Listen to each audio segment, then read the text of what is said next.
So good morning or good afternoon, everyone.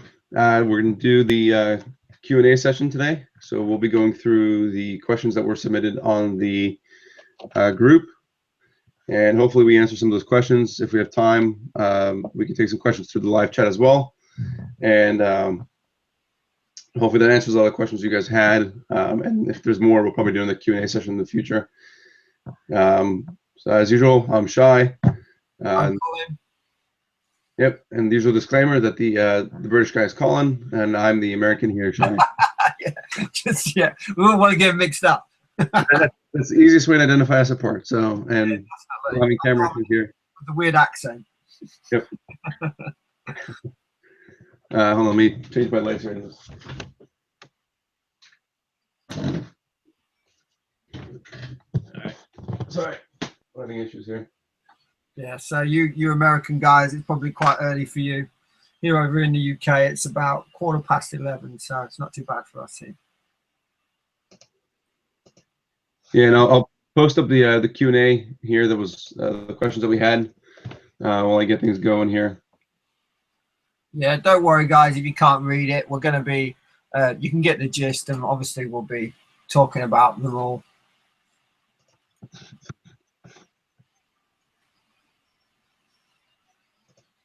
All right, so the first question that's on there is basically what's the rough cost for the printer? So I mean the way that I let me turn off the overlay for a sec. So the way that I look at the cost of the printer, I mean I'd say at a rough basic price you're looking at between $500 to $600. I think it really depends on where you source the aluminum parts as well as where you get the different components and what you actually choose to use. What kind of heated bed you decide to go with, if you go with 100 or 300. Yeah. So I think really that's that at a base price. I think you're looking at least 500, right? Put it that way, and then it can go up probably easily to 1,000 even, depending on the components you choose. Yeah, over here in the UK, I think the biggest factor really on the cost is the heat bed. Shay has a 2-stage heat bed, which obviously costs more. I've got a cheap clone of a silicon bed, which is very cheap, like £20. It does work completely fine, but I will be doing an upgrade to a dual system in time to come.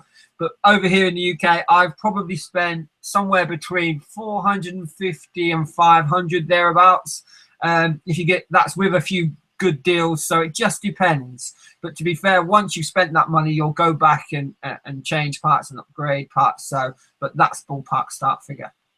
Yeah, and I would say too, I mean, aside from I think the heated bed, which is the biggest cost, is if you do things on the cheap side with the PCB heated bed like Colin has, I think you still have a very good functional printer. I mean, I think you could do some other upgrades, like maybe a genuine E3D hot end or a genuine E3D heat break, but I think even with those small minor, as it is as a base, I think it's still, in my opinion, it's still a good printer. I agree. If you went all the cheapest parts you could possibly find in every area, you would still have a really good printer by the end of it. Yeah, and I think the pictures we've seen from Vince and Colin, I mean, kind of speak to that, because those are both kind of the lower end costs of different parts. Yes. Yeah, I'm a cheapskate.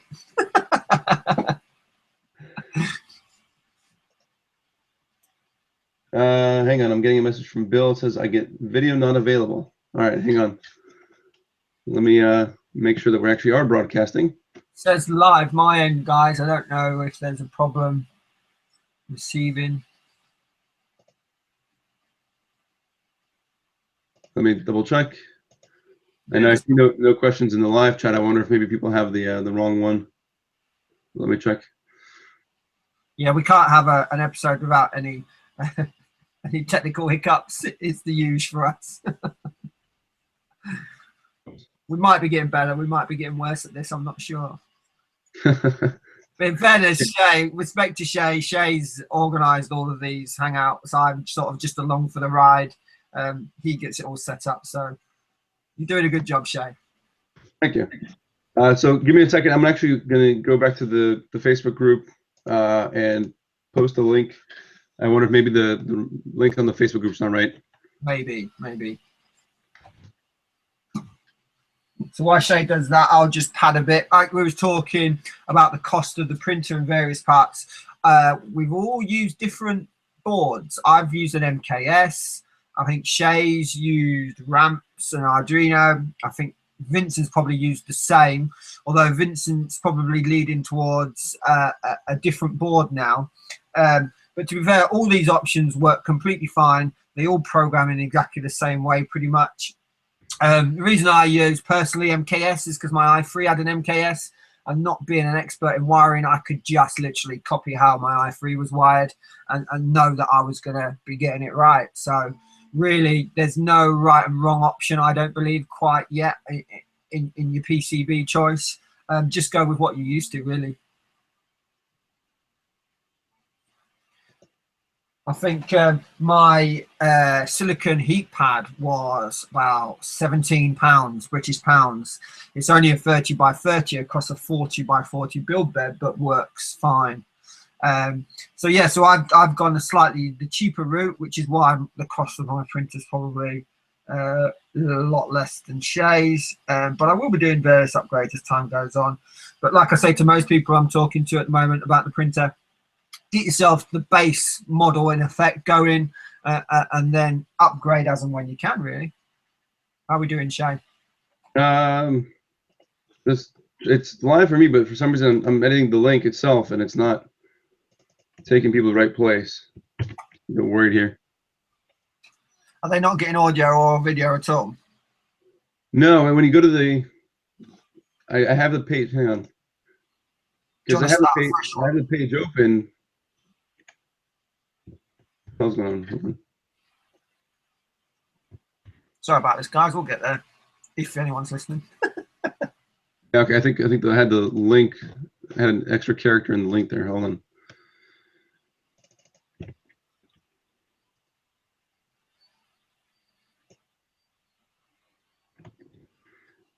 So it looks like the Facebook location thing might butcher the URL. So hang on.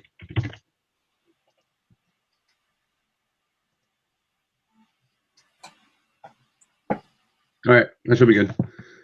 So I fixed the event link, and as well I posted the link on the actual group itself. So we had the wrong link. Oops. Sorry about that, guys. All right, go back to things here.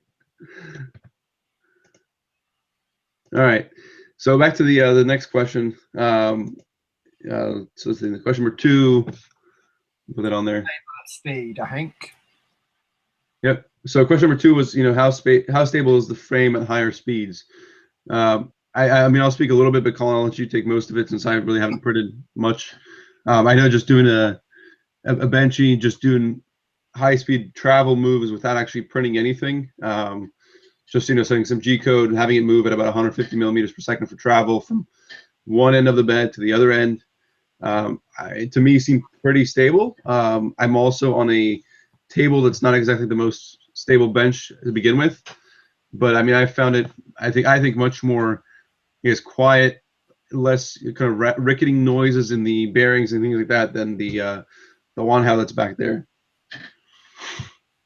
Okay, so for me, I've only really just started delving into the settings or the profile settings. Right now, I'm printing quite happily at 100 millimeters a second across all 3 profiles that we've got going on: a .2, a .3, .4 millimeter profile. I've not really tweaked anything as yet. I haven't really sort of gone into the depths, but I'm right now, the print quality I'm getting off them layer heights is fantastic. I'm a bit of a fiend for quality over speed, but I still think I'm going to be able to get the printer easily to 150 millimeters a second across all 3 profiles and still produce great results. I just haven't got around to working it yet, but right now it's stable as you wouldn't believe. Some of the prints I'm getting off at 100 millimeters a second are fantastic, like I posted on the group. I've done 2 or 3 prints now, a couple of helmets and a BB-8 head, and they just look amazing. The pictures don't really do them justice. Keep in mind, I'm traveling at 200 millimeters a second and printing at 100. The travel at 200 is a breeze. It's not struggling. It's not skipping steps. and it's just working out fantastically. But I do believe the increase in quality I did get was due to the fact of the belt tensioner, but we won't get into that. But yeah, so we'll hope to easily get 150, maybe more as time goes on. Yep, I agree. So the third question here, I'm just going to read them off. Yep. Why should I use direct drive or Bowden? Oh, don't get me started. Go on, you go first. Well, so I mean, I'll give my opinion, right? Coming from the Wanhao that's back there with the direct drive, even with the stock or now the Flexion extruder on there, I really do like the direct drive. I mean, for me, it's a good system. However, compare the size of the two. I mean, you're talking about a printer that, you know, X dimensions and on the Y and Z's, you know, 200, right? So you got a gantry there moving 190 along X and about 170 along the Z, and that's fine, that's a breeze. But for something like this, like we're printing here, you know, which you got 400 millimeters across each axis, and you have the gantry moving in an XY plane, I just wanted the lowest amount of weight possible. I mean, that's why, you know, when it comes to the carriage design, the extruder, everything that we're looking at is weight sensitive. Now, I mean, Vincent does have a Titan extruder on there. It is a direct drive, so it is possible. But at least my opinion is the lighter weight that we can keep this, the faster travel speeds we'll be able to do, and faster printing speeds. And for me, that's really the goal, is just that faster speed while maintaining that quality. Primarily in PLA, PC, PEG. So I'm not looking for flexibles. I know that's an issue with Bowden, but that's not really. If I need flexibles, I'll print it on a small one. Agreed. If I'm gonna be most prints where we're dealing with flexible filament, you usually find don't need anything bigger than a 20-20-20 build bed, because you're not going to be printing epic prints. You're usually going to be using the standard materials, PLA, ABS, all that sort of stuff. I had a direct drive on my i3. I went to Bowden and not looked back since. What you got to remember is even if you use a pancake stepper on a direct drive, you're still adding a lot of weight. And if you can imagine moving a weight and suddenly stopping that weight, there's going to be overshoot, which obviously affects your print. I know there's lots of settings you can tweak to stop that from happening. The less weight you've got, the quicker you're going to be able to move, and the neater prints you're going to be able to move. Ever since I've gone to Bowden on both machines, it's been fantastic. To be fair, I started off at Bowden on the 40 on the ENIAC, and I'm not going to go direct drive. Simple reason is, admittedly, my Bowden tube's probably about 40 centimeters long, which is quite long, I believe, for a Bowden tube, but I've had zero issues. You've seen all the prints I've posted, and that's from Bowden. Do you know what I mean? I'm using a Wade extruder like we've recommended for most people, which can handle the torque and the pressure, which is created by the Bowden tube. And I just think it's a great system, and it keeps that carriage. It's really light. I'm not saying you can't go direct drive. I think you're just going to have to really delve deep into your profiles to get great settings if you're going to go direct driven.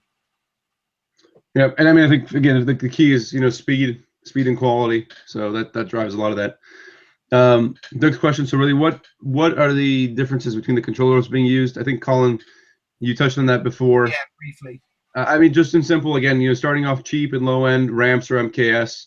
You know, ramps is slightly cheaper, but MKS, like Colin said, is easier. If I had to do it again, I would definitely be going with the MKS. I'm not happy at all with the header connections on the ramps board. They might be fine for some people, but I just keep having connectors pop out, or I misplaced the connector in the wrong place.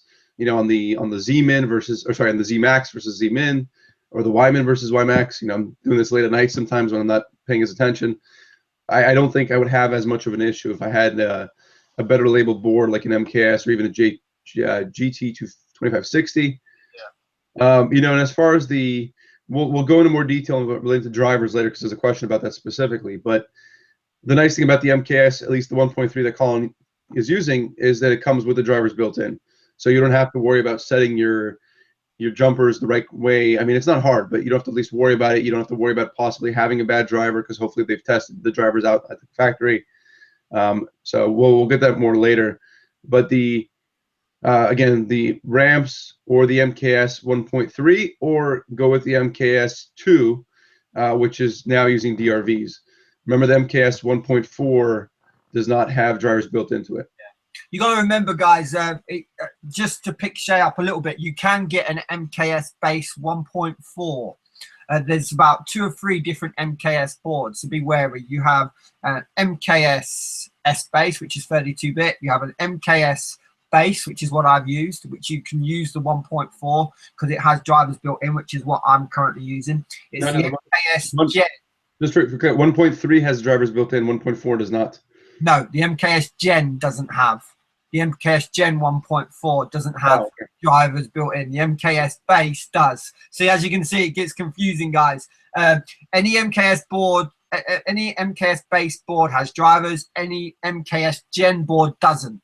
Okay. They're the same board with or without drivers. But the reason I use MKS, like I briefly said before, I've got one on my i3. Everything is labeled on that board. It tells you hot end 1, hot end 0, Z, stop. It's all completely labeled. So it's a bit of a no-brainer. It's going to cost you more money. I think I paid about £22 for my MKS base board, 1.4. And for ramps, I could probably get a set for about £15. But for me, the convenience, it's a no-brainer. And in time to come, there's a few upgrades I want to do, which are only probably available via the MKS board. I'm sure there's other ways to get them to work on the ramps, but it's just easier on the MKS. I will sort of say it is a board I will continue to use, and when we do upgrade, I'll probably stick with the MKS brand. Yeah, and I agree. I mean, I would say the same way too. It's worth the extra money, and if I go 32-bit, it'll be with the MKS base as well. Okay. Cool. All right, next one was, all right, so the big question, I think that's the elephant in the room. What's the difference between the Vulcanus Max, the version 1.1, and the ENIAC40? So there's a good video on YouTube, and I'll post a link in the group chat later, and I'll reference it here in a minute. When Colin's chatting, I'll look it up. But to me, basically, there's nothing wrong with the Vulcanus Max. There's nothing wrong with the Vulcanus. I give full credit to the guy and people that in that group that have built it out. They've done a lot of work, and there's nothing wrong with the Vulcanus as it is. Myself, when I set down this path of building a new printer, I wanted to understand every component that I was putting in it.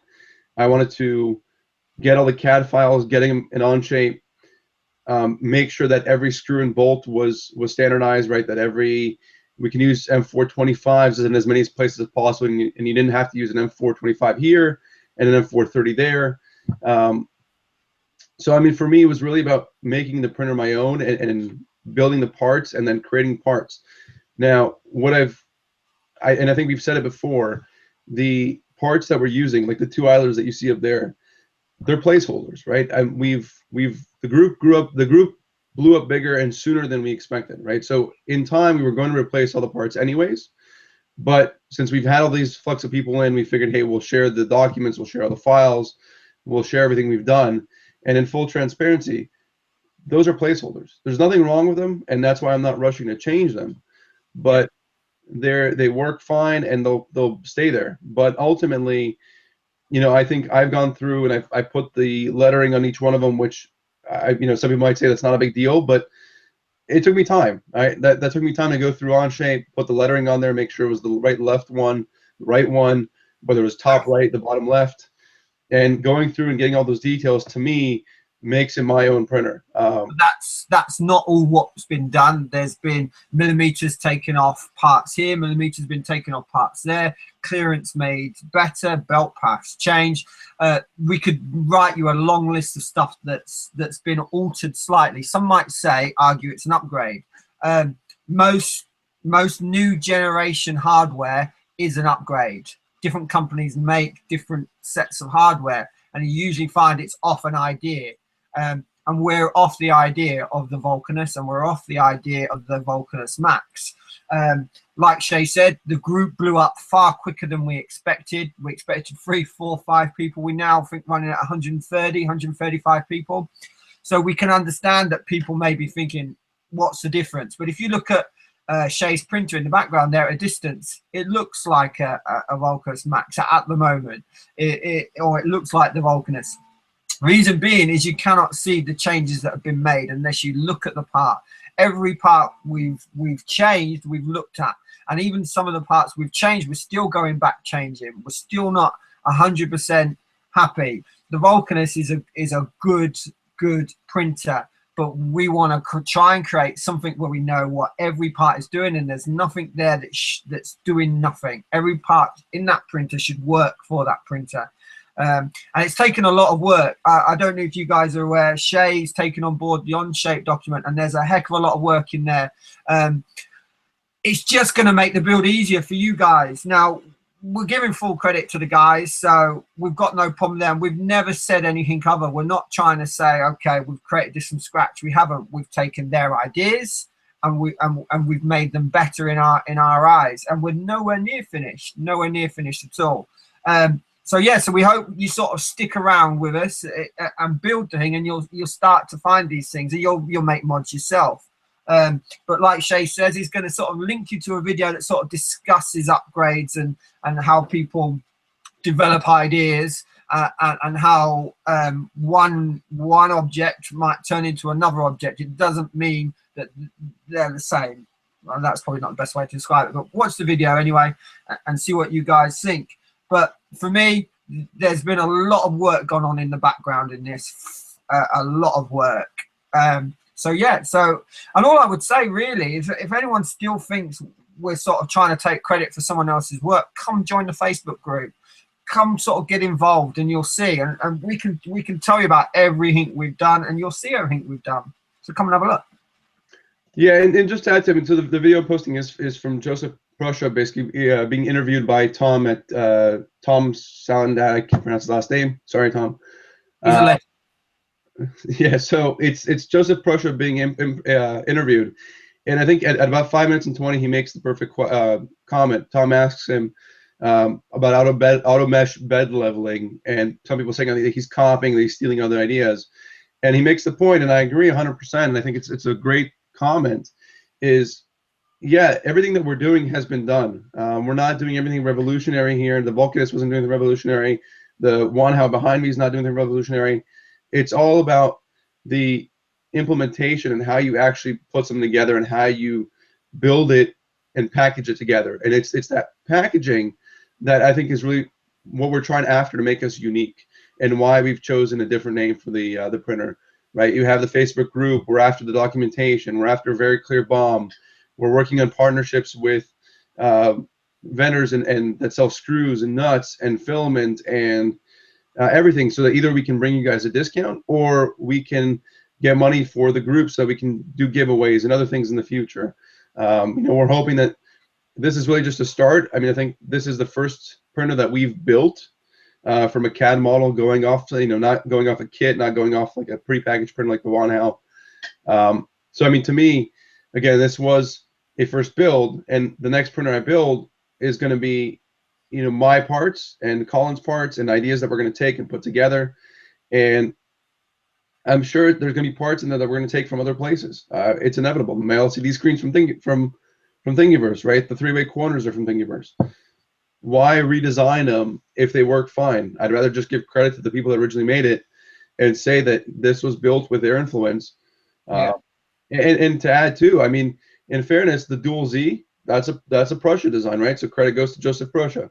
The lettering of the parts, that goes to the Smart Wrap Friends guys out of France, because that's the only printer I've seen that has lettering like that on the parts. So again, it's all about implementation to me. And like I say, it's about the package. And for me, really, the key element of any printer is the extruder carriage. Right now, the carriage, we're several iterations into the carriage. We're almost, I would say, Shay, would you almost getting close to where we want to be? And when that's out there, that's a complete, that's our own part. At the end of the day, we've got blocks in place holding smooth rods, holding belts and pulleys.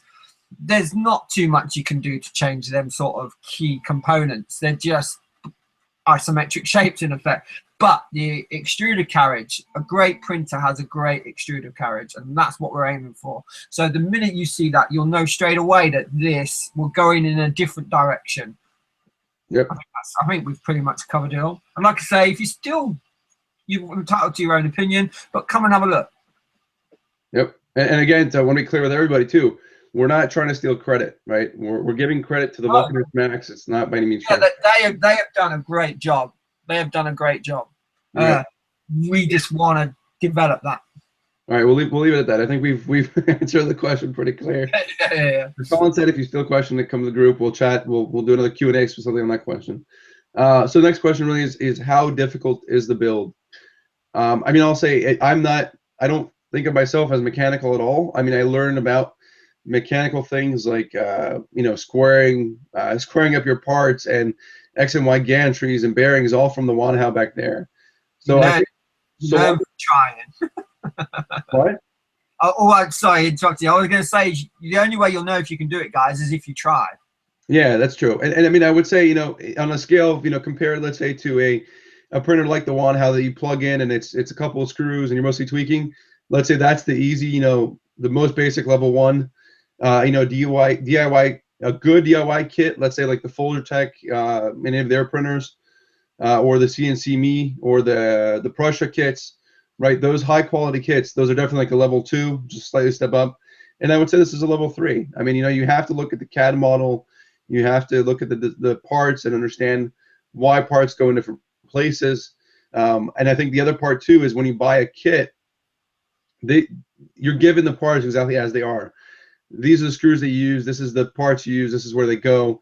I think with something like this, and why I like it now, I do it again, is because I choose the parts. I choose where they go. I can move those Z-rods slightly left and right if I want to, because I know why they're there. I can make the bed a little bigger if I want to. So that to me is, I think the options. We've had a couple people already posting, hey, I want to use these type of L brackets or T brackets versus the corner braces. Sure. But that's what makes it that slightly more difficult to me. Again, I'm not mechanical. I can't build a tree house. I struggle with IKEA furniture, but I put this thing together. So I think if you can put it together in IKEA furniture and it looks somewhat like it's supposed to be, then I think you can put this together. I would say I'm quite technically minded. I'm not electronically minded, but I'm a practical person. I've always built stuff. I found it I wouldn't say easy is the word. For me, the electronic side and the programming of the firmware was a little bit difficult, which is where Shay and Vincent helped me out no end. But the actual construction was fine for me.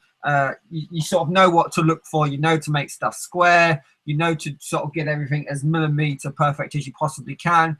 And you sort of have an idea of what you need to change. For instance, as soon as I built the bed and got the belt on the smooth rods, there was binding, so therefore I know to release the diagonals, smooth rods to get it moving freely. So basic stuff like that. But what you got to remember is, guys, you've got an advantage over. There was 3 of us building this thing. You've now got a community of 130 people who are we're there to help each other. At the end of the day, we wouldn't be spending all this time and effort to post this stuff to the Facebook group if he wasn't prepared to help you. At the end of the day, you've got a great resource that to be fair, Shay's probably done 90% of the work on. So use it. Do you know what I mean? And we're there to help. Post the question. We don't mind. But I would say, if you, like Shay said, if you can put a piece of IKEA furniture together, you'd be able to build this printer. You may get stuck along the way, but that's what the Facebook group is for. I will say our instructions will be clearer than IKEA's. So yeah.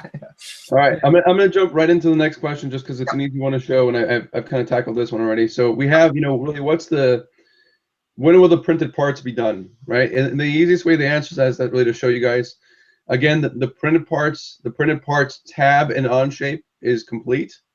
You can export that, and that's all done. I've gone through and made sure, and worked with Pierre the other day too, kind of asking me questions about what part is what, but everything's there. The BOM is nearly complete as well, right? We've added blue markers to indicate which parts are nearly done and what their status is. But you can see mostly everything's green, right? I'm going to jump straight to the printed parts. We've grabbed most of the Thingiverse parts that we've assembled together, right? That help make this up, and you have some of them like these 3 really that you need, right? You have to have the Wade's extruder. You should use the corner 3-way brackets. We really believe that they're beneficial, but again, you don't have to if you choose not to. And then the high resolution, gears, right? Everything else is really optional, right? You don't have to have the LCD screen. You don't have to have different things, or you can use a different LCD screen if you want. That's really the beauty here, is that we're not saying you have to use any of these parts. We will probably use them, but you don't have to. And then the on-shape printed parts, again, either go in the tab, or if you're looking for quantity specifically, what I've done is this is actually an export out of Onshape. It gives you a link up here to actually open up the assembly in Onshape directly, so you can view the parts. But what it does is it gives you the name of each part, and I've tried to make these as self-explanatory as possible. But it gives you the quantity, which that's the biggest part that we were missing before, right? It gives you a really easy way to see how much you need of each quantity. Now, again, the Thingiverse parts are not in the Onshape document. There's many reasons. I won't cover them right now, but this includes all the Onshape parts that are part of the design are in this tab. Everything else will be. Sorry, Shake. Okay. Yeah, so everything else, Thingiverse related, or if it's found on UMag or anywhere else we find it, will be on this. The Onshape parts will be on this printed parts tab, and as well in the Onshape printed parts tab in the main document. Right. As far as should you hold off to wait till the part's completed, I would say no. There's always going to be iterations. We're always going to be tweaking the plastic parts. Like we said, some of them are placeholders, some of them are finished parts. But they'll still need tweaking and changing.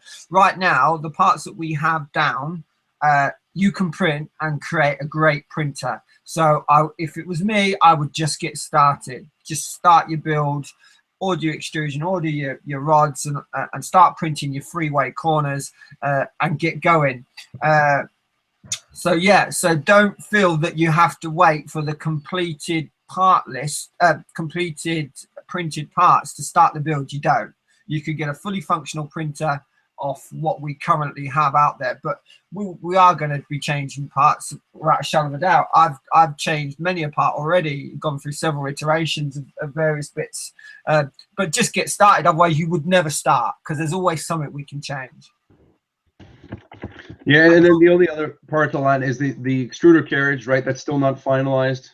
There is Colin's Frankenstein extruder carriage is the one that's originally on there. You can find ones on Thingiverse. So I just had everything, like Colin said, is ready except the extruder carriage. That's the only thing that we don't have finalized yet.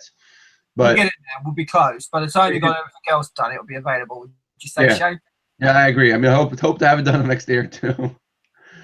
All right. So we're gonna get through these a little quick because we have about 25 minutes left, and I want to make sure we don't go over the hour. When will the bomb be complete? So I mean, the same thing as before within the printed parts. Again, everything marked green is there. All the parts are there. I'm sure we missed a washer here and there. We might miss a switch here and there. Which hopefully is stuff you can pick up locally if you did. So I don't think, again, it's a big issue, but we're doing our darnest to make sure that list will be spot on. Yep, correct. And if you noticed in the BOM itself at the very top, it'll actually say when the document was updated. So we're trying to go in there, every other day or so and think of, hey, did we miss a part? Did we need to add another part? So we're doing our best, as Colin said. The largest printed, what's the largest calibrated printable volume the ENIAC is capable of?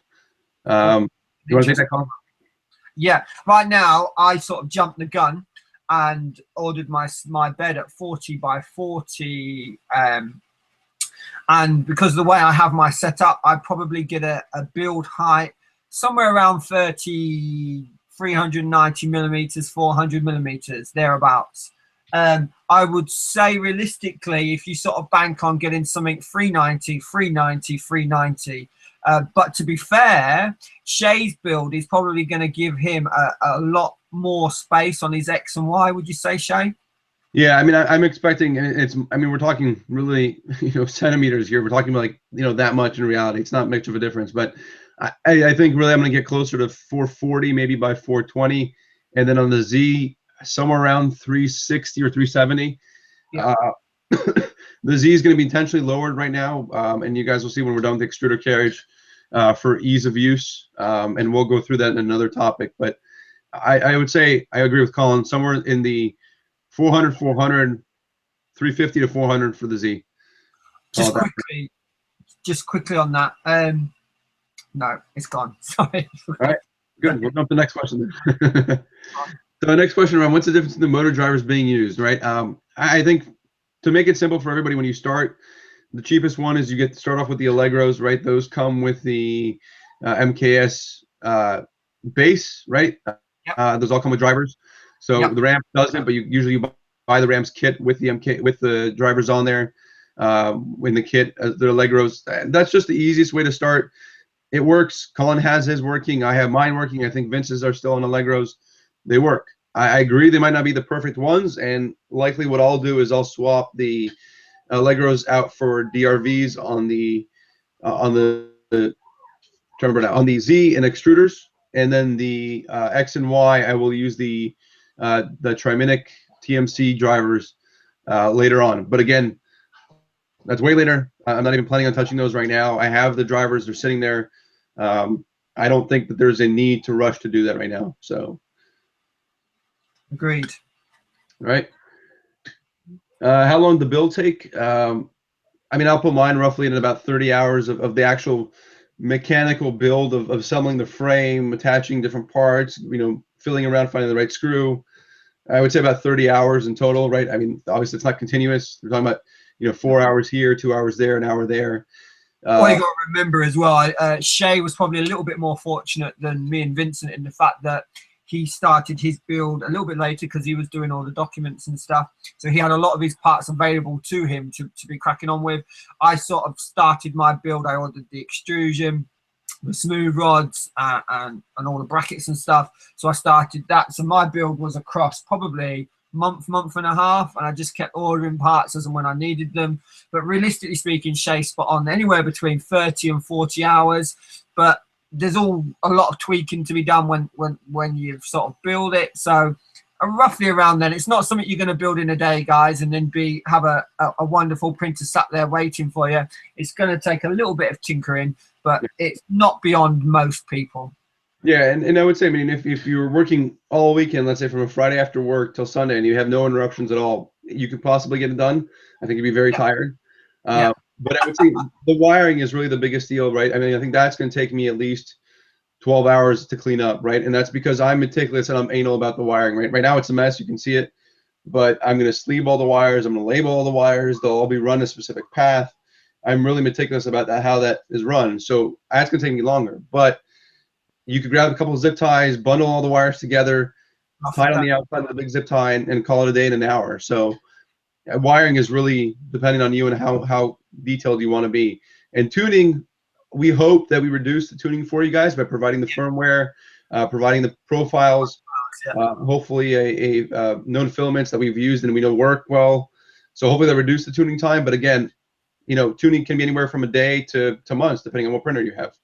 Everyone has their own preferences, speed or quality or both. So that's a bit of a personal thing that you'll decide yourself come the time. Yep. So I mean, go to the for the printed parts needed to assemble the printer, is PLOK or other filament recommended? I mean, I have a majority of mine. The green and orange is all PEG, with the exception of the carriage, which is not working right now, but that's PLA. In honesty, I think PLA, PEG, and ABS are fine. PEG does give you a little more heat resistance. I did experience a slight amount of shrinkage, which I think I've resolved since some of the initial parts. That's not the print, though, isn't it? That's not caused because of the heat of the printer. Well, that was caused by my settings on my Wanhao. Yeah. So I mean, but I think if I did it again, I would still use PEG. It is a little, it is a slightly bit harder, and I have to go a little bit slower than PLA. But I still like the properties of PEG if I were to do it again. So my preference would be PEG for most parts, and PLA here and there when I can get away with it. Okay, so I'm going to disagree with Shay for the first time. I'm PLA man. I've printed everything I've ever printed in PLA, so I'm a little bit biased. I've printed hot end mounts and all sorts of, never had any issues whatsoever. My complete printer is printed in PLA. You won't find any other plastic on there, and it works fantastically. Not to say I might not have an issue in the future, but all the PLA plastic on my i3 that I've been using for months is completely fine, even around hot areas. So I've never had an issue. Even my Wade gears are all PLA, and they're all completely fine. So don't be afraid to, oh, I've never used PEG before, or I've only ever used PLA. Is that going to be okay? It's going to be fine. Go with what you're used to. ABS, Be careful on the shrinkage though. PLA or PETG or whatever really you're used to using, or whatever you have on hand will be fine. Yeah, and to be fair too, I mean, parts like the Wades really should be printed in PLA because you need that rigidity. You can't have any sort of softening at all. So something like the Wades definitely should be in PLA, I believe, right? Yeah. Maybe there's other stuff you can use, but also, I mean, you kind of heard Colin is a PLA guy. He likes to print in PLA. I like to print in polycarbonate. So I'm printing, you know, on that Wanhao right there, 8-10 hour prints in polycarbonate with a bed at 110 and the nozzle at 275. So I'm planning at running this printer when it's here, when it's fully enclosed, you know, hopefully the same temperatures, a bed of 110, maybe 120 if I get to do nylon, and an extruder temperature of, you know, closer to 300 so I can go faster with polycarbonate.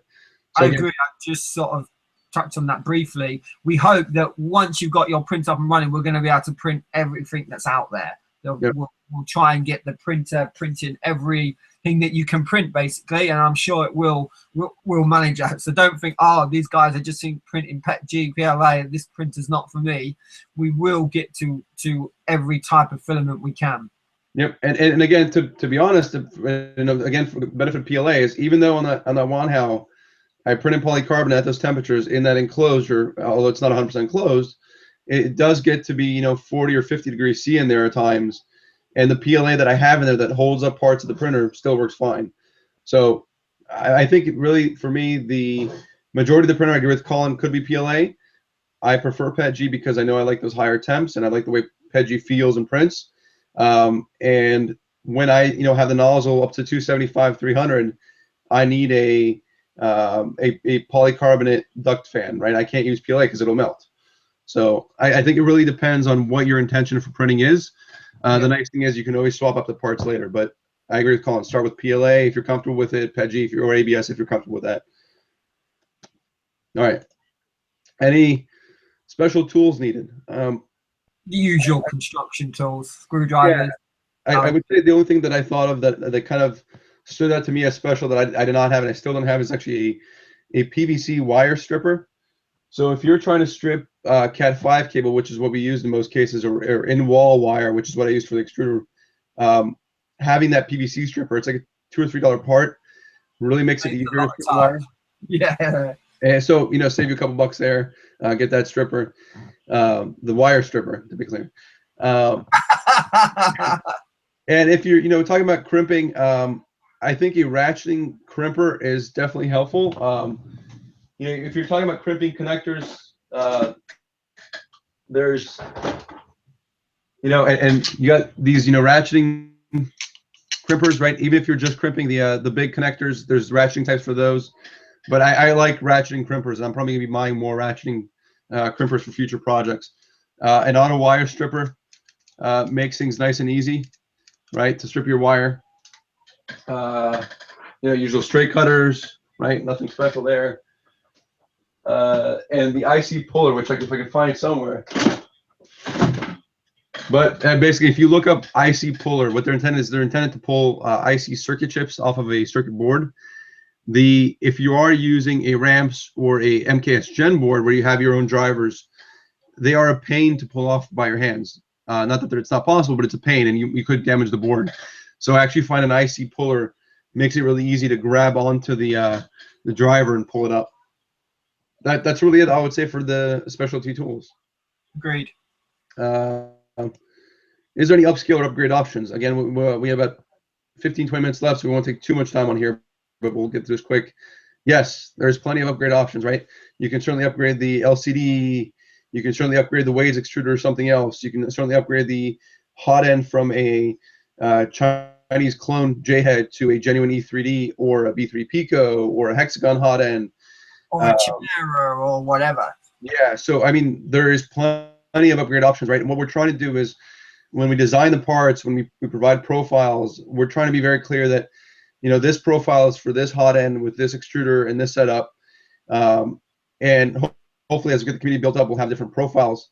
But the parts that we're trying to build, like the carriage, for example, we're trying to make that universal so that can work with different hot ends, right? The way that the extruder is set up on the outside, you could easily swap that out for a different style extruder. If you like the different one that was off Thingiverse, like the new extruder, for example, extruder and put that one on, right? So we're trying our hardest to keep those options open.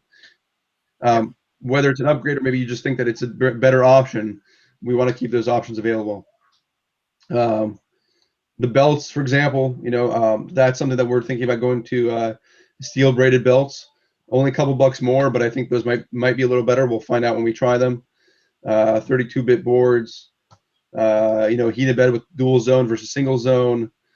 I'm trying to think of other stuff there, right? You can certainly swap up the lead screws for ball screws. With rails as well, if you wanted to go to that extent. There's all sorts, really. Yeah, and then that's the sense, right? It's a very open frame, open build printer that we're intending on making very open, right? And to be credit, I mean, I think it's most, open source printers are designed that way anyhow, so we're not doing anything really, drastically different there. Where are we based out of? Pennsylvania for me in the U.S. And Grimsby in Grimsby in the UK. Yeah, and then Colin, I mean, I think in Vincent's, I think out of Dallas, Texas. Yeah. So dual extruders, design and carriage. So the extruder that's on there right now, it's hard to see, but that actually was designed as a dual extruder carriage. I'm just not happy with the way the airflow works, so I'm ditching that design.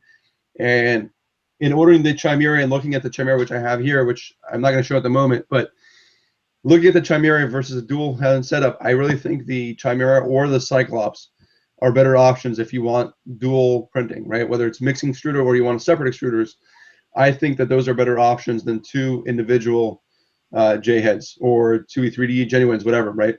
I think those extruders those hot ends are better options if you want dual extrusion.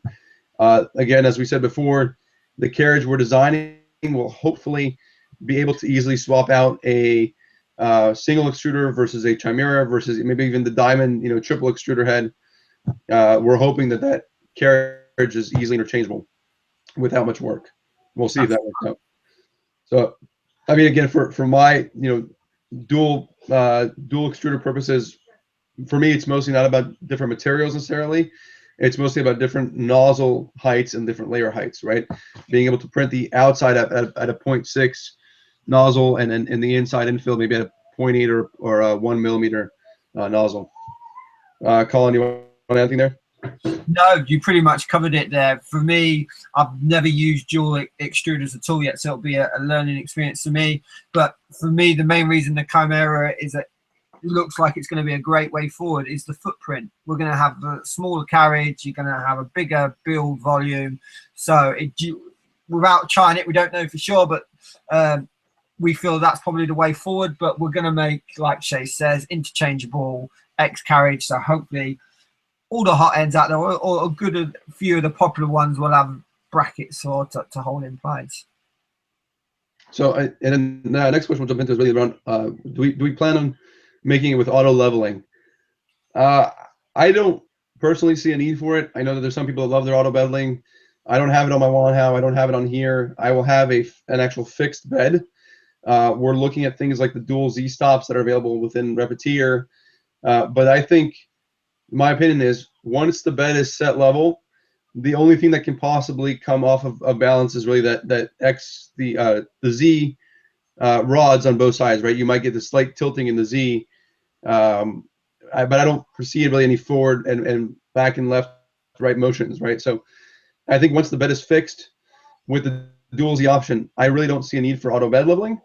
I agree. Just sort of cut you there. I agree. Also, what you got to remember, guys, is we've built this build plate 5mm thick aluminium. That's not going to bend easily. Not like your i3s, 2 or 3 millimeters, which can bow and sort of go out of shape. So your auto bed leveling is a great idea. When you're using 5mm aluminium, it's going to be very hard to bend that stuff and deform it. So once you've got your level at the start, unless you're forever changing hot ends, you're not going to need to touch it. Yep, and then I think adding the maybe 3 or 5 millimeter glass on top of that, I don't foresee any smoothness, flat issues at all. No, right now I don't think my glass is laying flat to the aluminium, and I always feel it will do. Yep. So yeah, so no auto bed leveling plan at the moment. Maybe something in the far future. Again, not saying that you couldn't implement your own auto bed. It's easy enough if you want to go that way. So what hot end would you recommend with this build? I would say if you're starting out, just buy the Chinese clones. They're cheap. Buy 3 or 4, only because I've had 3 or 4 and they seem that 1 or 2 of them are slightly different, and you might break one of them like I did, especially if you're new to them. So just buy 3 or 4 of them. Buy the full kits because sometimes the heat breaks don't match other ones. So if you can find one seller, buy 3 or 4 of the clones from that one seller of the full kit, so you have everything together, right? Because sometimes even the PTFE fitting doesn't fit quite right. Remember, guys, we're using Volcano nozzles at the moment on this machine. It doesn't say you have to, but with a bigger print space, you want to still keep the speed reasonable. So we're using Volcanos. But just quickly, on my Volcano 0.6 nozzle, I'm still printing amazing quality at 0.2 layer height, so that doesn't affect that so much. So it just makes sense. Yep, and the Volcano allows us to reach those speeds. So yeah, I mean, I would agree. Get the Volcano, get the clones for now. You can certainly start off with buying the genuine. I think you might save yourself some headaches. Yeah. So if you're going to go there, go it. I'm not going through that because I'm actually holding out for the new B3 Pico, which will hopefully be released soon. So I'm holding my breath for that one. That's probably when I'll upgrade to a genuine hot end. Micro switches. So standard rep wrap PCB ones, I think only because of size, and I just don't like the look of them. I think they just waste extra space. We've actually integrated the micro switches. Well, we didn't, but the Vulcanus Max integrates the micro switch into that idler, the left one. So they're just the little switches that they don't really have anything on them. If I can find one, I'll show real quick.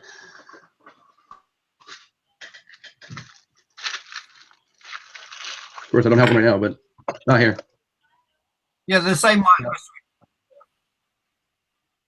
switch. It's actually missing the lever there. Same little lever that has here, and it goes up like that. Just really cheap little micro switches. Those work fine. All right. I think there. Sorry. Colin? Do you want to add anything to the micro switches? Oh no, yeah, no, yeah, they're fine. You can use the PCB ones if you want. If you just want a bit of, because the only difference is they have LEDs to let you know they're functioning. You'd have to redesign some of the parts to hold them, or make yourself a clamp, which I believe there's plenty on Thingiverse. So if you've got some in, you can use them. It's not a big deal. But if you're buying them, buy the switches on their own. They're cheaper. I think they're a few bucks for 4 or 5. They're not expensive, and they're easy to wire. Yeah, and we'll have the pictures and details there about how to wire it too, because I found it was a little tricky sometimes. Yes. So we'll post the pictures and details for that to help you wire them out. What inspired you to build, what viability of adding paneling to enclose the build area for ABS prints and rigidity? So I think on paneling, I'm just probably gonna go laser cut acrylic on the sides. Just to keep it nice and simple. Again, my cheap cardboard enclosure in the back there works fine for me.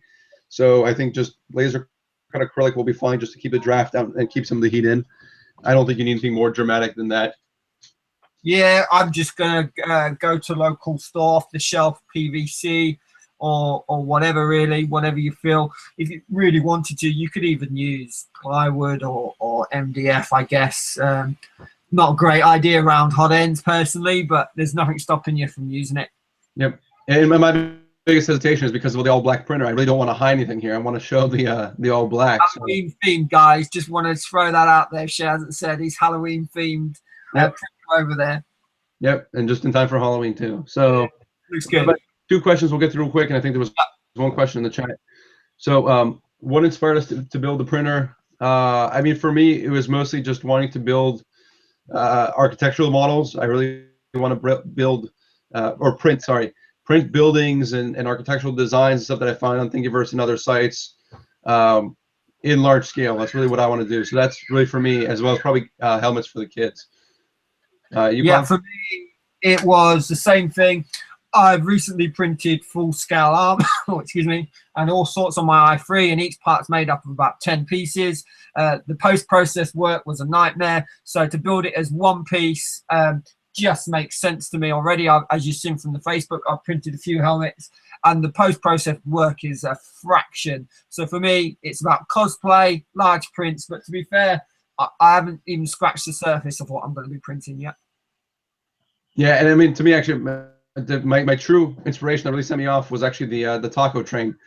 So there was a a taco train thing that was posted a long time ago, and you had to have a G-Max to at least print it. So I said, no, I'm gonna go bigger, and built that taco train. So well, I suppose for me, quickly for me, I'm part of the BB-8 group on Facebook. Check it out, life-size BB-8. I wanted to build the BB-8 head as one piece because there was a lot of post-process, so that sort of led me to it, but all the other stuff as well.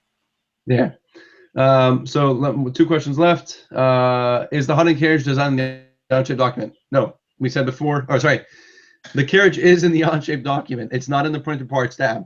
So if you do search around there for hot end or carriage, you will find it. I have it under a separate folder specifically, but and the original Vulcanist one is there too.